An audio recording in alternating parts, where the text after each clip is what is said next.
a week of extra work that can go into critical science, but also maintaining the station. So they have really contributed. Crew time is really precious on orbit. It feels like there's never enough. Yeah. But I would like to highlight a couple of experiments that they have been working on that I think are exciting, both because of how they impact future spaceflight, but also people here on Earth. So the plant management, a water management experiment, which is testing different techniques for transporting water to plants. Now, in space, in microgravity, water doesn't flow the same way without gravity to take care of it. But what's interesting is not only will that help us when we go to the moon and we go on to Mars, the ability to grow our own plants, but it also affects hydroponic systems here on Earth. The other experiment that I think is really significant is looking at taking some tissue cultures of the bone marrow that creates platelets, right? Very important in our blood system. And they're going to grow them in cultures. And part of that is to look at blood clotting and how those cells develop and how it might work in space. Right. But it also is going to help us understand blood clots better here in gravity by being able to compare the two. I know, so they are doing very significant science. Yeah, it's always so great to have veteran astronauts there as well. All right, so let's head back over now to our commentators in Hawthorne, California. Thank you both. Thank you, Megan. As we continue to count down, let's take a closer look at the vehicles that will be taking Crew-9 to the International Space Station today. Falcon 9 is a two-stage rocket developed and manufactured by SpaceX, known for its safe, reliable, and cost-effective access to space. It's also the first and currently the only orbital-class rocket capable of reflight. Sitting at the top of Falcon 9, Dragon and its trunk stand over 26 feet tall. There are 2 windows on the spacecraft, plus 1 under the nose cone. The nose cone opens shortly after launch to expose the forward bulkhead thrusters and docking mechanism that will connect to the space station.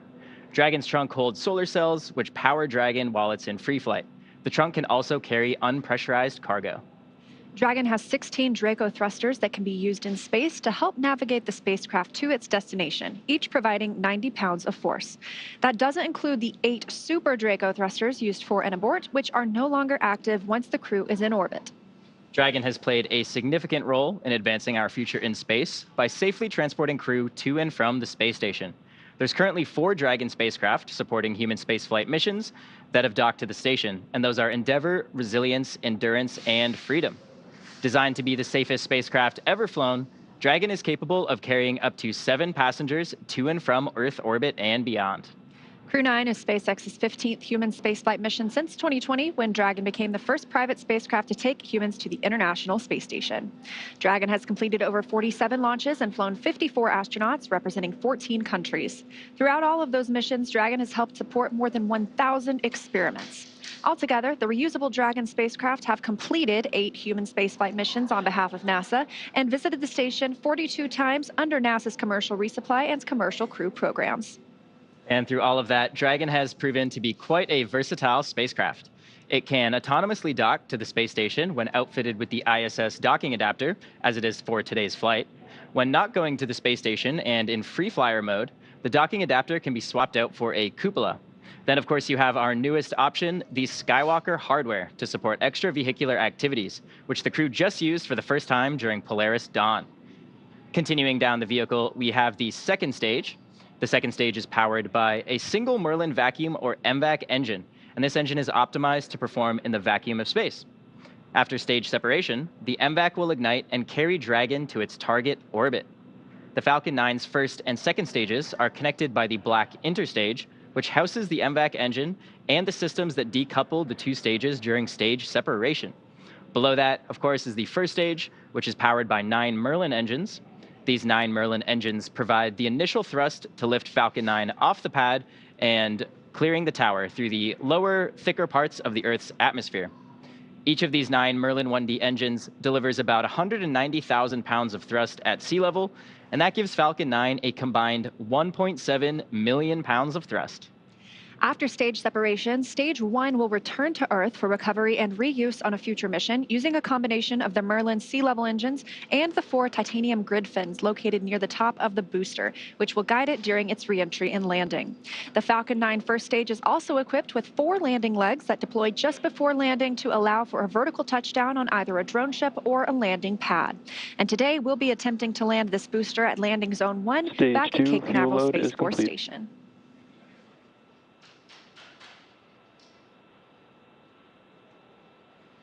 The second stage will power Dragon into its initial low Earth orbit before separating, leaving Dragon to continue its journey to the space station using its own thrusters. About 40 seconds after separation, Dragon's nose cone deploy sequence will begin, exposing the guidance navigation controls that help Dragon autonomously fly to the space station. With T0 coming up in just under 20 minutes, our teams at the Cape are doing a series of system checks to ensure Dragon and Falcon 9 are ready for flight. So for now, let's check in with Ronnie for a quick status update. Thanks, Atticus. We are still looking good for an on-time launch just under 20 minutes from now. Both Dragon and Falcon 9 continue to be healthy. As we continue to listen and watch the countdown, our teams are prepping the vehicle for flight. Propellant loading of both RP1 and liquid oxygen began at T-minus 35 minutes. We also heard the call out that the launch escape system is now armed. The launch escape system is designed to propel Dragon away from Falcon 9 in the event of an emergency during launch.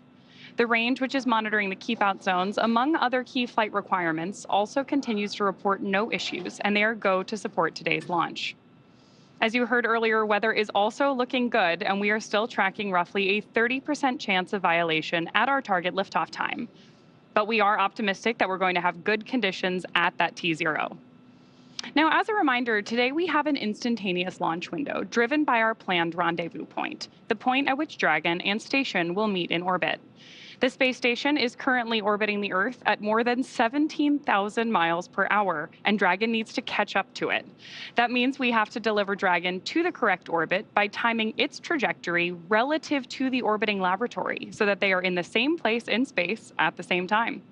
A precise liftoff time is crucial for hitting that rendezvous point. Of course, that means that at this point, if we hear a hold for any reason, we'll have to stand down and target our backup opportunity, which is tomorrow at 12:54 Eastern Time. Now, with all systems go, I'm going to turn it over to Nilofer for a status update from Houston. And thank you, Ronnie. Back here in the International Space Station Flight Control Room at NASA's Johnson Space Center in Houston, teams are continuing to work around the clock to monitor activities aboard the orbital outpost. Leading the team inside the room is Flight Director Nicole McElroy. The team in Mission Control Houston, the team in Hawthorne, and the astronauts aboard the space station will track the autonomous docking of Dragon Freedom on Sunday when they enter joint operations.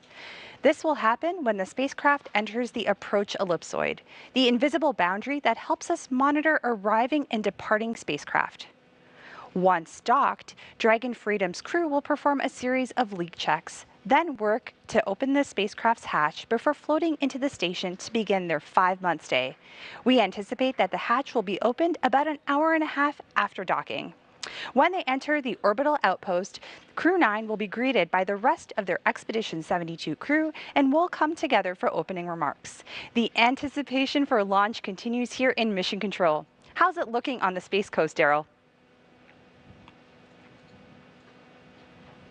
Well, we're looking pretty good, Nilofer, and thank you very much. Weather improving here at the Kennedy Space Center. If you're just joining us, we are 16 minutes and 37 seconds away from the launch of the 9th astronaut rotation mission to the International Space Station under NASA's commercial crew Stage 2 LOX load has started.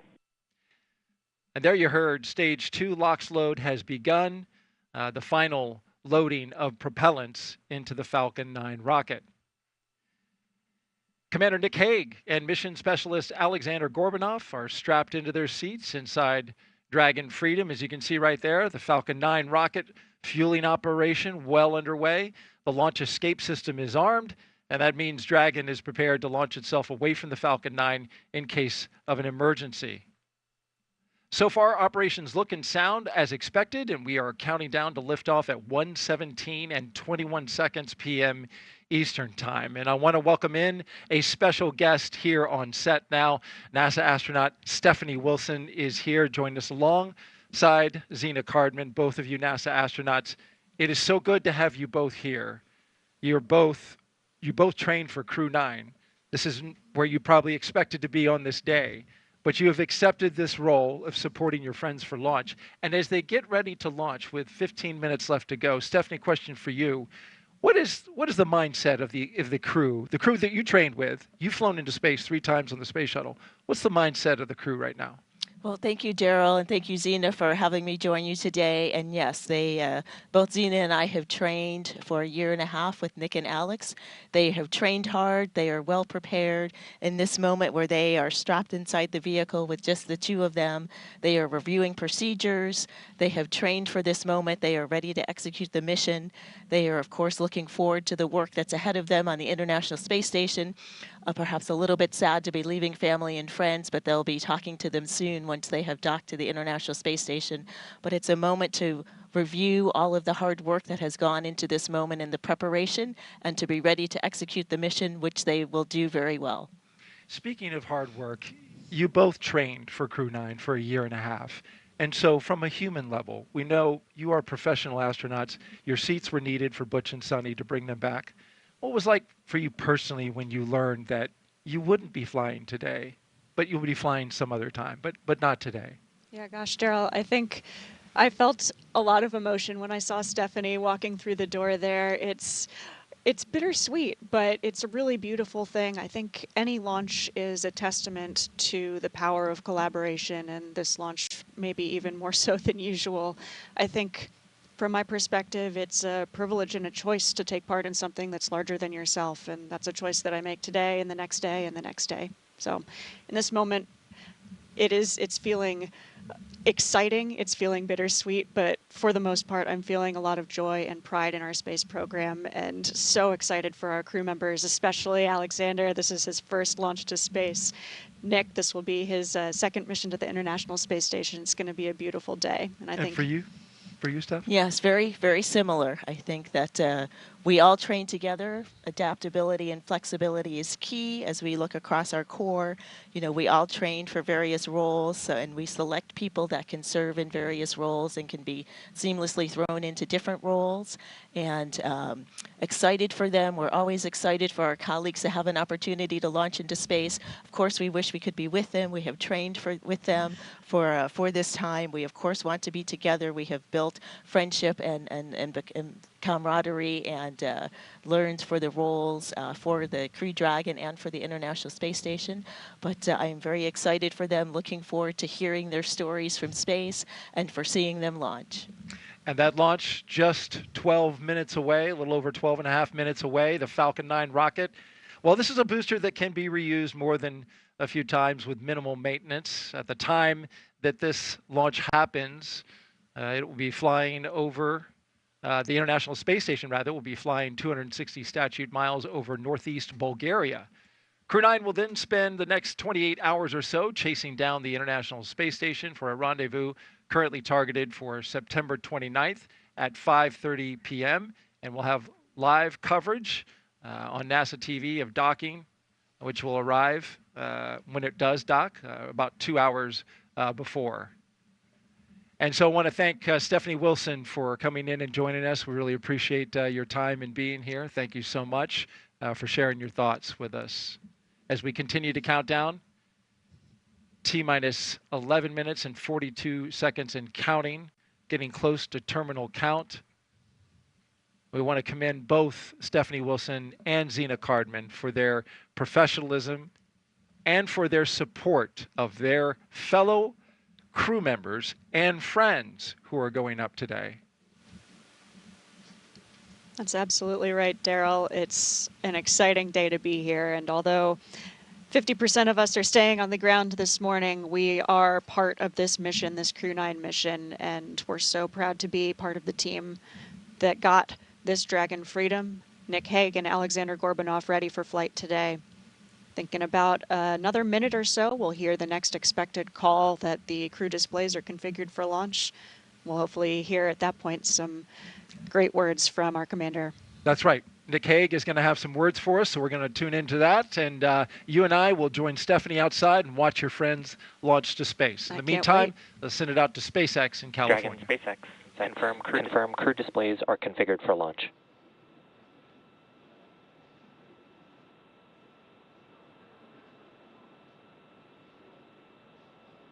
So good news there from Mission Control. And our next major countdown event will be around the... And SpaceX Freedom, we can confirm our displays are configured for launch.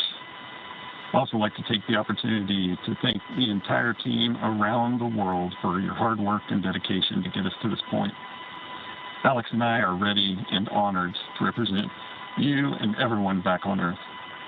A huge thanks to our families and friends for your unwavering support, and to Crew-9, unbreakable. We go together.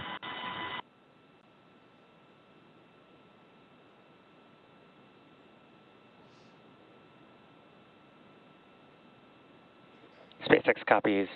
You've proven you're ready, Dragon, and we're looking forward to seeing a full capsule at splashdown. Really exciting commentary there from Commander Nick Hague. And with that, we are just about 9.5 minutes to launch. And right now, the Falcon 9 launch commit criteria are being checked by our onboard computers. Those launch commit criteria are specific thresholds and data that tell us that the rocket is healthy. There are many systems in place to ensure that the rocket and crew are both safe leading up to liftoff and during flight. And now that we're approaching terminal count, our teams are performing those final checks.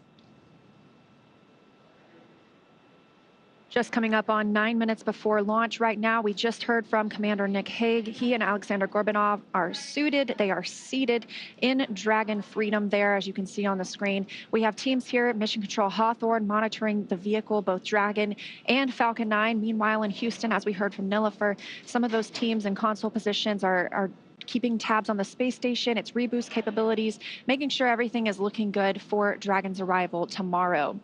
We're looking at about a 9-minute ride to orbit today, and that's the point that the second stage will cut off. After that, Dragon and the second stage will continue to coast for another few minutes, and then they will separate. You'll be hearing some performance calls as we get into this final countdown, and then after liftoff.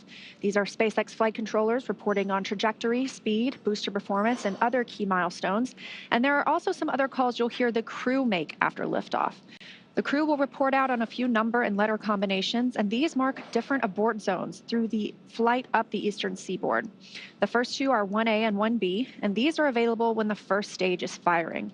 The next are 2A through 2E. Those will come into play once the second stage kicks in, but we will only hear the call for 2A. Diverting a little bit from the other naming system, you will also hear the call Shannon, and that refers to Shannon, Ireland. That means the crew could target off the coast of Ireland if they needed to abort later in the second stage burn. Again, you'll hear these calls throughout the flight uphill, along with the key performance callouts from the guidance, navigation, and control officer, as well as the propulsion lead. One of the next callouts we're listening for in our countdown is the announcement that Stage 1 engine chill has started, which is one of the key processes that prepares the engines on board our first stage for flight. Right now, propellant in the tanks is isolated from the engines, but at T-minus 7 minutes, we'll open the engine pre-valves and start passing just a trickle of liquid oxygen through the Merlin engine pumps, chilling those engines for the start sequence. Stage 1 engine chill has started. Confirmation there that engine chill has started. Now, we do this because the super chilled and densified liquid oxygen on board is really, really cold. So we use the process to bring that engine hardware down to a cooler temperature before flowing all of the LOX and propellant into it during flight. At liftoff, Falcon 9 is consuming 700 gallons of fuel per second. So engine chill helps us to prevent thermal shock and ensures nominal engine performance. The next thing we're listening in for is the confirmation that RP1 load has been completed on board Stage 1. RP1 is that densified kerosene or rocket fuel that propels the crew into orbit. All of that RP1 is we are waiting to hear that it is fully loaded onto the rocket, and the second stage loading was completed earlier. So we're still loading liquid oxygen as well on the first and second stages. Stage 1 fuel load is complete. Confirmation right on time that RP1, the densified kerosene loading, is now complete. Again, still loading liquid oxygen on the first and second stages. We need this to combine with the densified kerosene. That RP1 liquid propellant needs an oxidizer to combine with in order to ignite. Coming up next at the 5-minute mark, we'll hear the call for Dragon to configure for terminal count and then transition over to internal power. And then we'll hear the propellant tanks on Falcon 9 are getting ready to pressurize, which means they'll have some additional rigidity and structural support for the rocket as we get ready for the strong back to retract. The strong back provides access to Falcon 9's fueling lines and umbilicals for both prop load and the different gases being loaded on board. The clamp arms will open and it'll move just a couple of degrees at first, and then we will see it swing open completely at the moment of liftoff. We'll continue to check through a couple more fueling milestones, including one around the 2-minute mark before flight, where we'll hear liquid oxygen loading is complete on the second stage.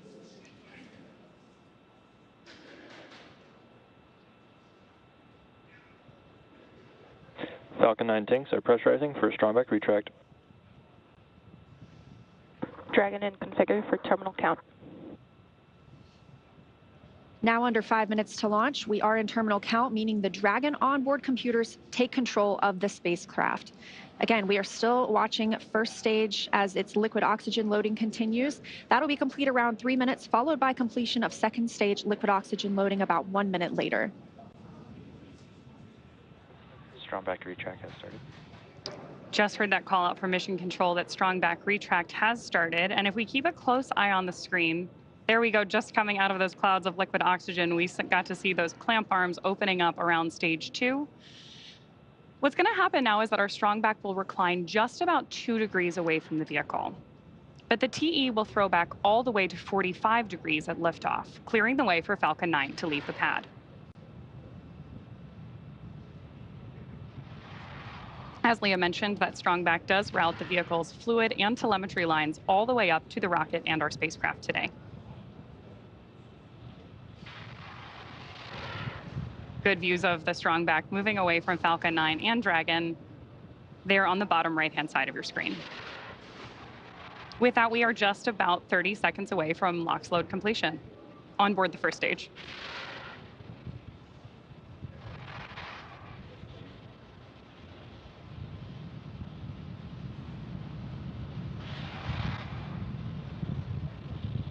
As Ronnie mentioned, standing by just about 20 seconds from now, we're expecting to hear the liquid oxygen loading will finish. Again, this is required to combine with that RP1, the densified kerosene, to give us the chemical composition we need to propel the rocket into space. All of these white clouds of vapor you see on your screen are normal. We will continue to see them build as we get closer to launch, and that's due to this liquid oxygen. It's super chilled, so some of that does boil off in the hot Florida air. Stage 1 LOX load is complete. There's confirmation right on time. Dragon in terminal count and on internal power. That we both have LOX load complete on the stage 1 and that Dragon is on internal power. We are expecting LOX loading to last for just about another 30 seconds on board stage 2. And then we should see a vent down of the TE LOX lines. That's going to produce another one of those large white clouds moving away from the vehicle. Again, as Leah just mentioned, that is totally normal and happens when that cooler liquid oxygen that's venting off the surface of the tanks comes into contact with that humid Florida air along the Space Coast.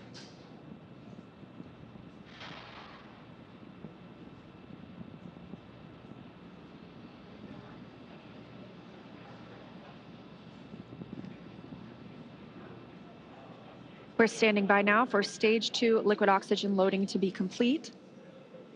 Stage 2 LOX load is complete. Dragon in auto idle. With confirmation of that liquid oxygen load complete, gas closeout has... Gas closeout has started. Expect loud venting. Right on time, that gas closeout has begun. So we are now isolating all the feed lines for the different gas systems from the Falcon 9 rocket. Those will then get vented overboard through the umbilicals and the strong back itself. And you can actually hear that venting right now. Now, something else you'll see is our sound suppression technique. Our rockets are super loud, and that sound can impart pressure loads back on the rocket itself. So just before liftoff, you'll see a ton of water dumping onto the pad. This absorbs and prevents the sound from hitting the structure and reverberating back onto the rocket, which could cause FTS damage. is armed. Falcon 9 is in startup and is now controlling. Dragon in countdown. Now that we are in countdown, the flight computer on Dragon will switch to countdown mode. And we've also heard the flight Freedom, termination SpaceX. system is armed. Go for launch. Freedom is go for launch. That's our final go for launch. SpaceX reporting go and the crew reporting go. 30 seconds.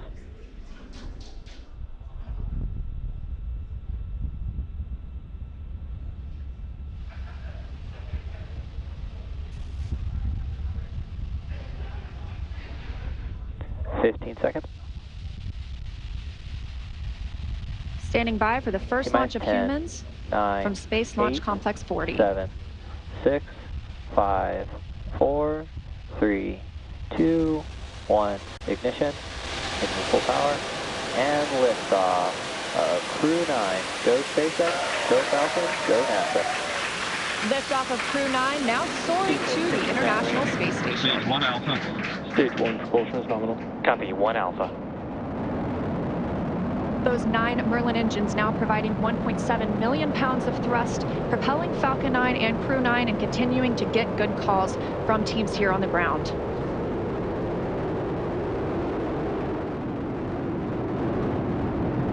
Of course, these incredible views mean we are just a little bit past 30 minutes or 30 seconds into our 9th rotational crew mission. Power range telemetry nominal. On board Dragon and Falcon 9 with good callouts for mission control that everything is looking good. With that, stage 1 is throttling down to pass through max Q, which is the period of maximum dynamic pressure on Falcon 9 during ascent. Max Q. Confirmation of max Q. Vehicle is supersonic. And that Falcon 9 is now traveling faster than the speed of sound. Stage 1 throttle up.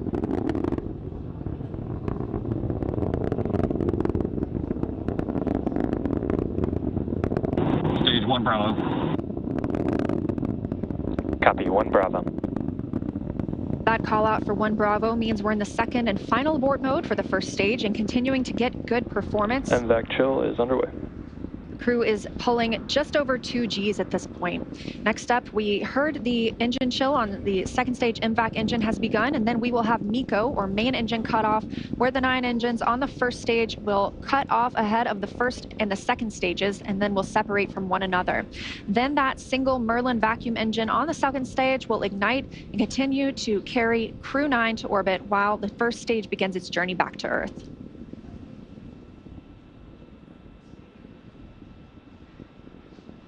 Two minutes in, and the crew is now traveling over 2,600 miles per hour.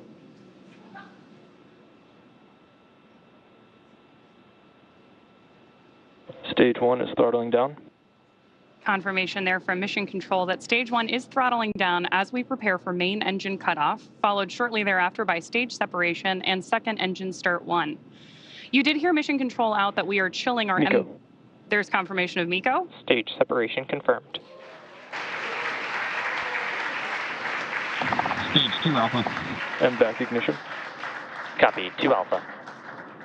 With that, we have had confirmation of MECO, stage sep, and the ignition of our MVAC engine on board stage 2. Our next major milestone is going to be the beginning of stage 1 boost back burn, which is expected in just a couple of seconds here.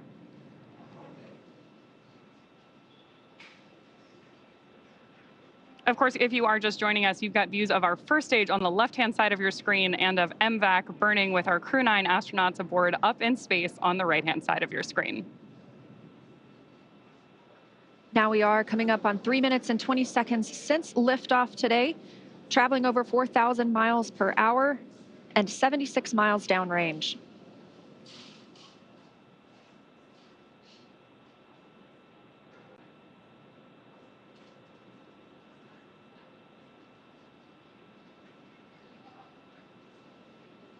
As our first stage makes its way back to Earth, we are tracking a landing attempt today at Landing Zone 1, not too far from where we lifted off in Cape Canaveral, Florida.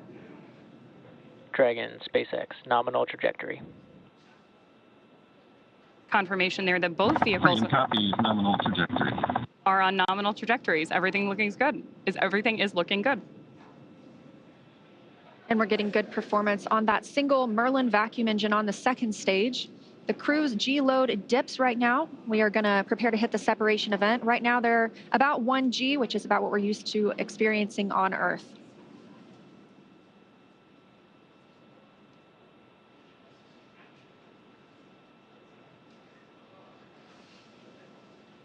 Crew is traveling almost 5,000 miles per hour now and 105 miles in altitude.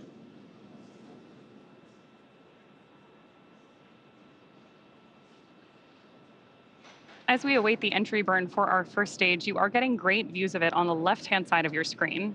You can also see 2 of our titanium grid fins, which are the primary mechanical structures. Dragon, SpaceX, nominal trajectory.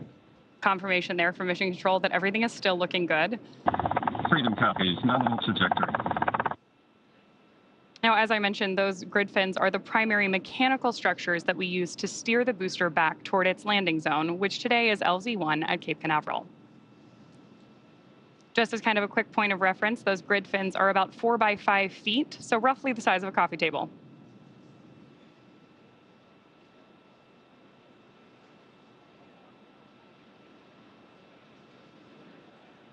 Getting our first tracking shots of the booster on its way back to Earth.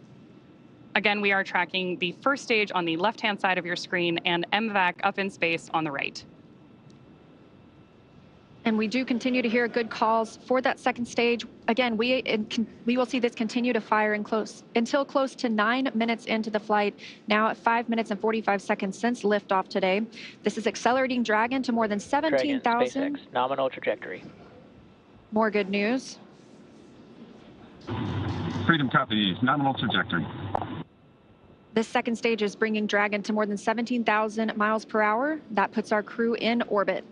And the single Merlin vacuum engine can produce over 220,000 pounds of thrust in the vacuum of space.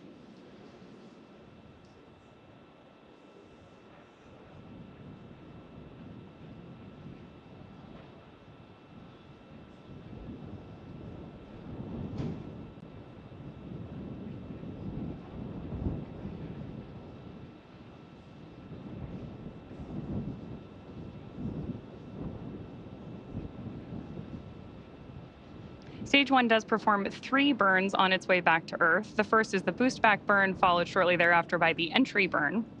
The entry burn is used by Falcon 9 to slow the vehicle down before it reaches the denser parts of the Earth's atmosphere. Dragon, SpaceX, nominal trajectory. Nominal trajectory is there from Mission Control. Freedom copies, nominal trajectory. That entry burn is, of course, followed by the landing burn, during which time we'll light 3 of the Merlin engines on board the first stage. And we expect to see that landing burn just about a minute before we expect Dragon to be inserted into orbit. So we have 2 very exciting phases of flight, both for our first stage and our Crew-9 astronauts happening here at the same time.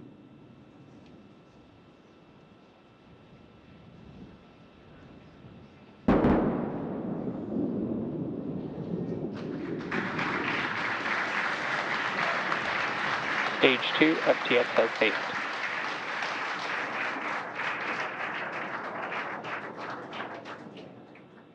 So a great touchdown of stage 1 there just a second ago.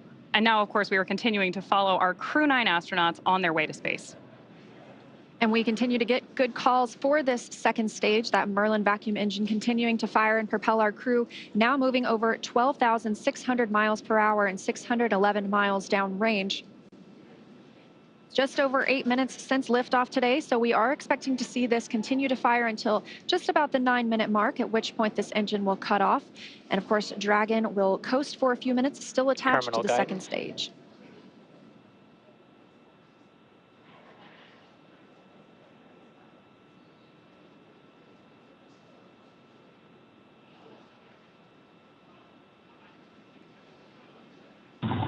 Shannon. That call. Copy, Shannon. That call is for Shannon, Ireland. That would be the abort zone if we were to abort at this point in the flight. However, we are continuing to hear good calls about Dragon's performance. MVAC shutdown. Confirmation of the Merlin vacuum engine shutting down. Dragon, SpaceX, nominal orbit insertion.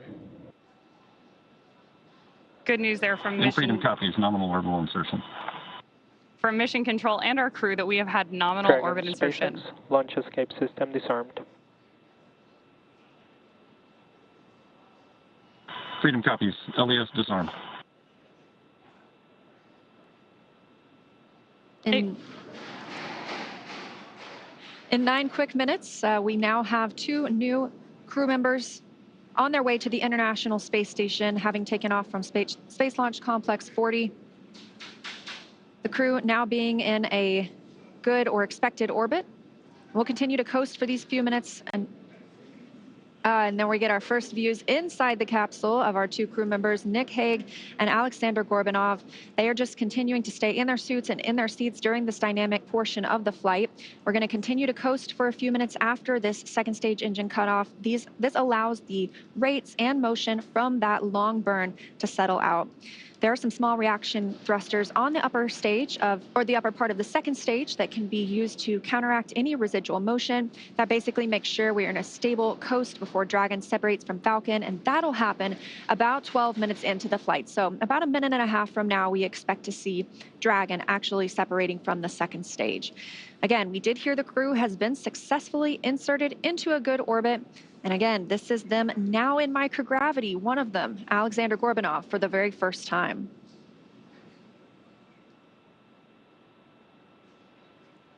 So as Leah mentioned, we are now just a few minutes away from the separation of Dragon from stage 2, during which time a number of activation checkouts occur. Automatically, first we're going to be checking out 12 of the Draco maneuvering thrusters, all around the service section of the Dragon spacecraft. We're also, of course, going to get ready for that nose cone opening, which will allow Dragon to dock with the International Space Station about 28 hours from now. The nose cone stays closed for the flight uphill to help protect against all of the guidance, navigation, and control sensors and Dragon's docking adapter. It's also covering 4 of our Draco thrusters that will be used for the majority of different phasing burns required as Dragon chases down the space station. We are currently standing by for that separation, which could happen anytime in the next couple of minutes.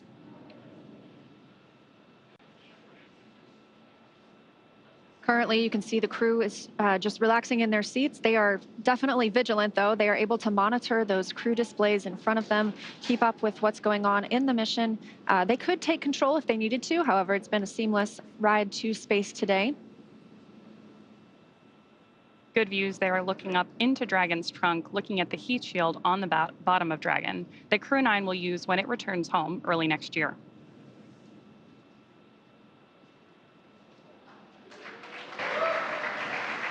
Dragon, SpaceX, Dragon separation confirmed.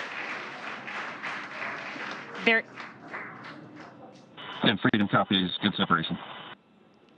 There you heard from Mission Control. Both Dragon, Chief Engineer on countdown 1. Nick, Alex, on behalf of the entire team, we thank you for flying with Falcon 9 today and wish you a great mission. And Freedom, this is Launch Director on countdown. On behalf of the entire SpaceX Launch and Recovery team, I'd like to extend our congratulations to the entire Crew-9 team. Zena, Stephanie, Nick, Alex, Butch, and Sunny. It was an honor to be a part of this mission with all of you. I'd also like to give a shout out to the Falcon 9 Crew-9 combo. The best bundle in the league, baby. Godspeed, Crew-9.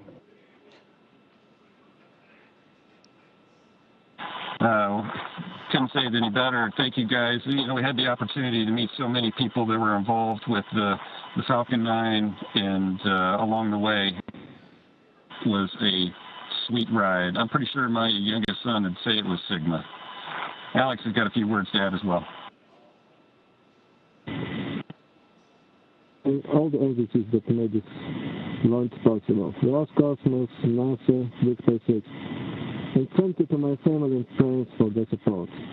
And also, I'd like to express my gratitude to the hundreds of thousands of people around the world who are involved in the development of space technologies and to move humanity forward. Today's launch is also their accomplishment. Хочу сказать спасибо Роскосмосу, НАСА совместно со SpaceX за успешный запуск человека на орбиту, за очередной успешный запуск, и также поблагодарить родных и близких за поддержку. Спасибо.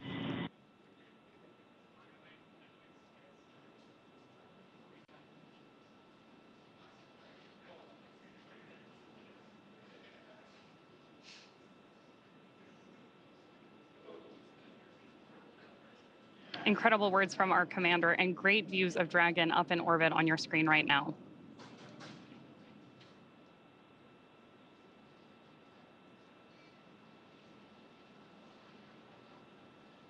It's been about 14 minutes and 30 seconds since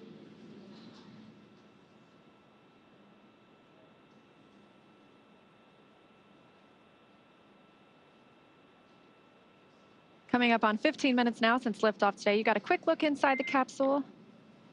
Dragon SpaceX, we had a nominal dehumidifier activation and surface section Draco checkouts. Nose cone deploy is in progress. And Freedom copies all. Thank you. Confirmation there that our nose cone deploy is underway. That means that the 6 hooks that hold the nose cone in place during launch and the ascent portions of flight have begun to retract. That will allow the nose cone to start to swing open and deploy. That will uncover a number of critical systems for the flight up to the space station, including the forward bulkhead thrusters and the docking hatch.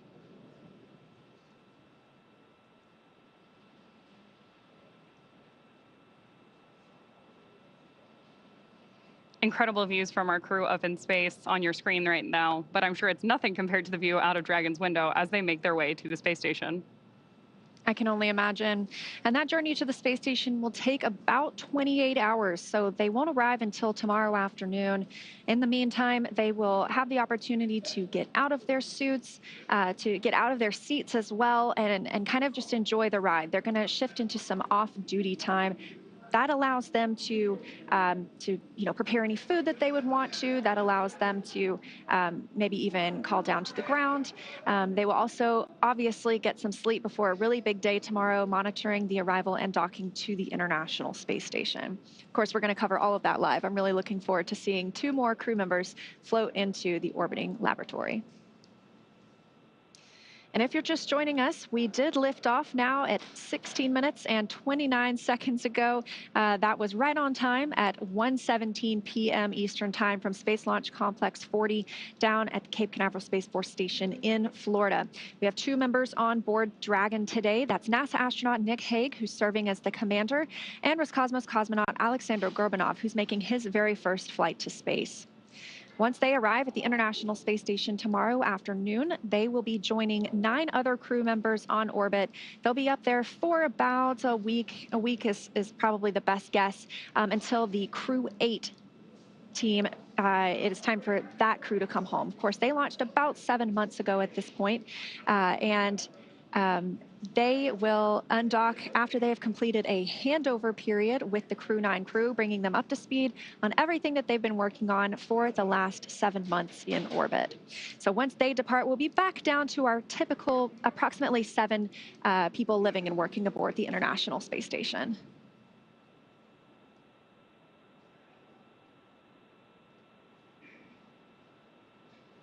We are getting really spectacular views from up in space today.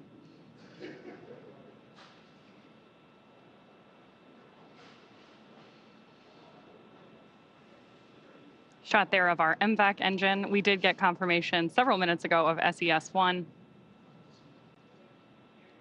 We know that nose cone opening is underway as well. Those are a series of hooks and latches that allow the nose cone to open. And that nose cone is closed during launch to protect the docking hatch, to protect 4 bulkhead thrusters that we will use for some of the larger burns that help us get to the International Space Station.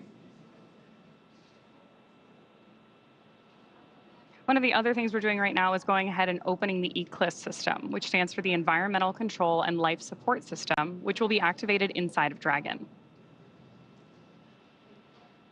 As Leah mentioned earlier, soon our crew will be able to get their visors open and get out of their spacesuits and settle in for that 20-hour ride, or 28-hour ride to the International Space Station.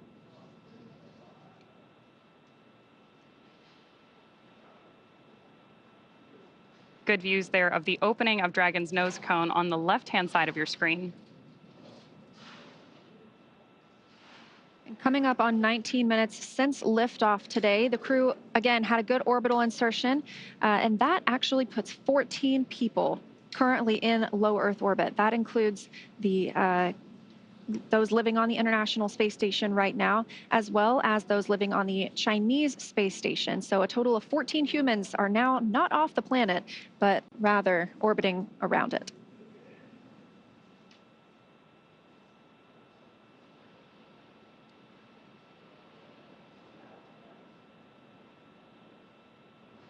More good views from our Dragon nose cone on the left-hand side of your screen. As it very gradually swings open, obviously in space, everything we do has an equal and opposite reaction, so slow and steady really wins the race here.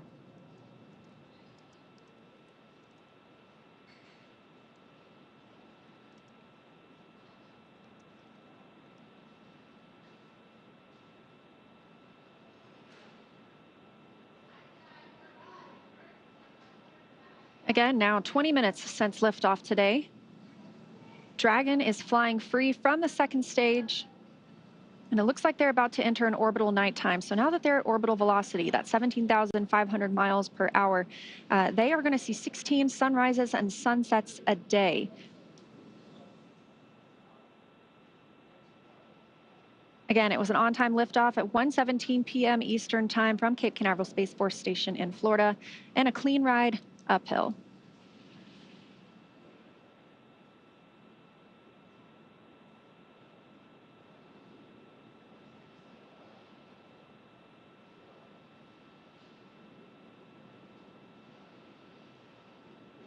We've had some good communication from Mission Control up to our Crew-9 astronauts already today. One of the things you may hear every time we communicate with the crew is a slight beep beforehand.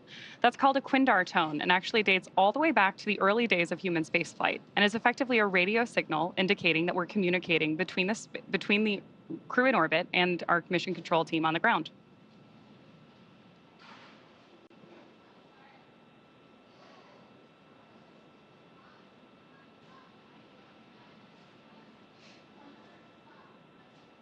We now have views back inside the capsule. Dragon SpaceX, we had a nominal nose cone opening. We do have just about 3 minutes here left in the ground station pass if you've got any fluffy stowaways you'd like to introduce. Yeah, Freedom copies. Good Draco checkout, good nose cone opening. And I just so happen to have a furry friend with me.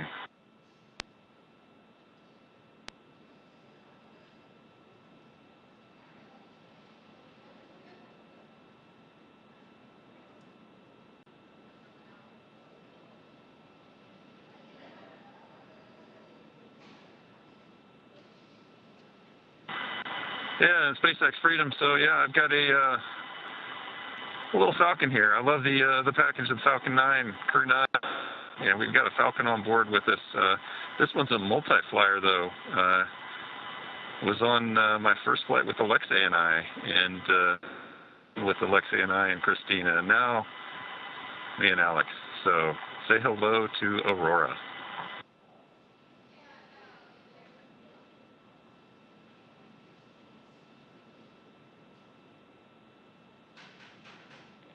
And we see your Dragon. Actually, a good view right now because we're looking at the display cam.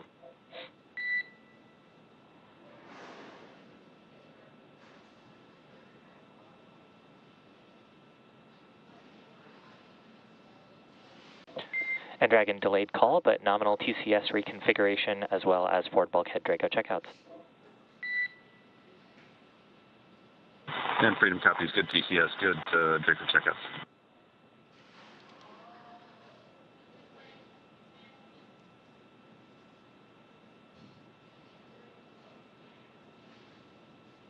spectacular views of our Crew-9 astronauts and zero-G indicator up in orbit. Human spaceflight has come so far in the last 5 years with Dragon. Since Demo 2 in May of 2020, SpaceX's Dragon fleet has launched a total of 54 crew members to space. 34 on behalf of NASA and their partners, and 20 commercial astronauts, including the first 2 all-civilian missions to space and the first 3 all-private passenger missions to the International Space Station. In addition to flying people, excuse me, SpaceX's Dragon spacecraft also enables researchers the opportunity to fly critical science to orbit. And that's just like what we saw with the 3 investigations that NASA's Human Research Program flew on Polaris Dawn. So far, SpaceX and Dragon have carried over 1,000 research experiments to and from low Earth orbit, both to the International Space Station and on our free flyer missions as well. From DNA sequencing to 3D printing, studies enabled by Dragon and the International Space Station test a variety of technologies, systems, and materials that will be needed for future long-duration exploration missions. Every mission yields critical research and learnings that help make life both on Earth and in space better. And flights like today's help us continue to lay this foundation for our future among the stars and continue our mission to make life multiplanetary. But for now, we'll be signing off from SpaceX, and we're going to send you back over to NASA. But before we go, we do want to thank NASA for entrusting us with today's mission. And of course, thank you to all of the viewers for being here with us today. Yeah, it was a really special mission. It was fantastic to see now 2 new crew members in orbit and on the way to the International Space Station. So with that, we're going to end our coverage from Hawthorne until we pick back up with our docking coverage in about 26 hours. So for now, we're going to send it back to you, Zena and Daryl at Kennedy Space Center to wrap up today's launch coverage. Thank you very much, Leah and Atticus, and welcome back here to the Kennedy Space Center in Florida. We're just about 25 minutes ago. We watched Crew-9 lift off from Space Launch Complex 40 for the first time with humans at the Cape Canaveral Space Force Station. NASA astronaut Nick Hague and Roscosmos cosmonaut Alexander Gorbunov are now en route to the International Space Station. I'm Daryl Dale, and this is NASA astronaut Zena Cardman, who has been with us for the past 4 hours, documenting Crew-9's path from astronaut crew quarters, suiting up all the way to the rocket, lifting off, and then getting into space today. And I got to watch it with Zena in this role. I get to watch oftentimes as we break, go outside and watch a launch with the astronaut. And in this particular case, Zena, with you being the commander from the beginning and then giving up your seat, you and fellow astronaut Stephanie Wilson, so that those seats could be used by Butch Wilmore and Sonny Williams to come back. This has a very close association to you, clearly. What was your reaction there when you were watching them lift off into space? Yeah, Daryl, I think every crewed launch that I have ever watched has really brought me a lot of emotion. This one today was especially unique. I think it was hard not to watch that rocket lift off without thinking, that's my rocket and that's my crew. But I also know that I'm not the only person who can think that. Of course, we have Stephanie Wilson here today, but I mean, there are many, many people who made this mission happen, and there are people on orbit who will be taking this capsule home. And it makes me very proud to know that I am one of many people who can say, that's my crew, that's my rocket. Makes me really proud, makes me feel very connected to this mission that we all get to take part of. Go Crew-9. Well said, Zena. And an emotional moment in time out there watching the rocket lift off. And now the work begins. You will start training for the next mission. You spent 1.5 years training for this one. You're now going to go into space at some point. What does the future hold for you at this point? Yeah, it's a little bit to be determined. We've got a lot of exciting things ahead. I'm looking forward to starting training again at some point. And in the meantime, I can't wait to watch Nick and Alexander and the entire Expedition 72 crew really get to work and execute that mission that we all have worked so hard to make possible. Yeah, and Nick and Alexander will become part of Expedition 72, as you mentioned, when they arrive on Space Station. NASA's Megan Cruz has joined us now with Jennifer Buckley, the chief scientist for the ISS program, with more about the science that's happening on board for Expedition 72. Megan. Yeah, it's great to have Jen here. And Jen, you know, obviously we saw some changes through the mission, most notably the change from a 4 to a 2-person crew. Did any changes affect the science? Well, the human research is specific to the crew member. So Butch and Sunny have their science complement that will stay with them. But other than that, we didn't have to adjust our science plans. Butch and Sunny are experienced crew members, so they jumped right in and have been helping us already with science on board, and we were able to keep our plan complement. Oh, that's fantastic. And I know Expedition 72, they're going to be responsible for making a repair on the NICER instrument on the space station. Can you tell us about that instrument, its significance? That's right. So NICER is an X-ray telescope that's mounted outside of the International Space Station, and it takes a look at neutron stars. Neutron stars are born from the cinders of a supernova event. They are the leftover material that then form neutron stars, and they're going to be repairing a light leak that occurred in May of 2023, which gave us some degraded detectors on that instrument. Okay, gotcha. And so that's what we're fixing so that hopefully it works tip-top shape? That's right. So right now with the damage, we still get full data during darkness. However, during sunlight, it degrades the data that we're able to get. And so when they do that repair in December, we'll bring NICER back up to its full capability. Oh, perfect. Okay, well, obviously we as NASA look out into the universe, but also we look back at our own Earth. And for those who don't know, one way that we do that and look at our Earth is we have our astronauts take photos from the International Space Station. And I was told that more photos were taken from the ISS of Earth in the last 6 months than all of 2023. That's right. So in the first 6 months of 2024, they took over 330,000 photographs. Oh my gosh. So, you know, this photography, apart from being absolutely beautiful, is really important science imagery. As you mentioned before, this allows us to take a look at our planet, and we can see how it's changing over time, as well as any environmental impacts. We also support the Disaster Response Network. So we're able to look at natural disasters like wildfires or even hurricanes. So we were involved in taking some imagery of Hurricane Helene as well, and we support other government agencies and provide that data. Yeah, it's always so important to talk about, yes, the work that we do as we look out into the universe, but also as we reflect here on Earth and see what we can do to improve things for everyone. So Jen, thank you so much. Thanks for detailing the science for us. We'll send it back to our folks there. Thank you.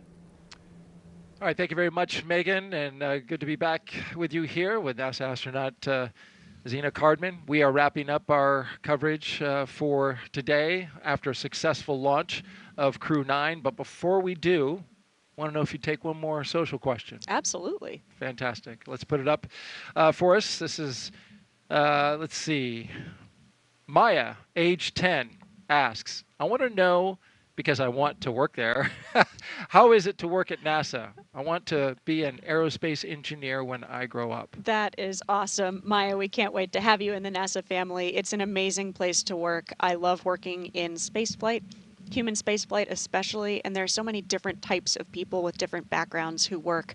I love that we can all come together for this common goal coming from such different backgrounds. So all you've got to do is apply, and we'll see you soon. As a young girl yourself, you probably never imagined that you would be here. I sure did not.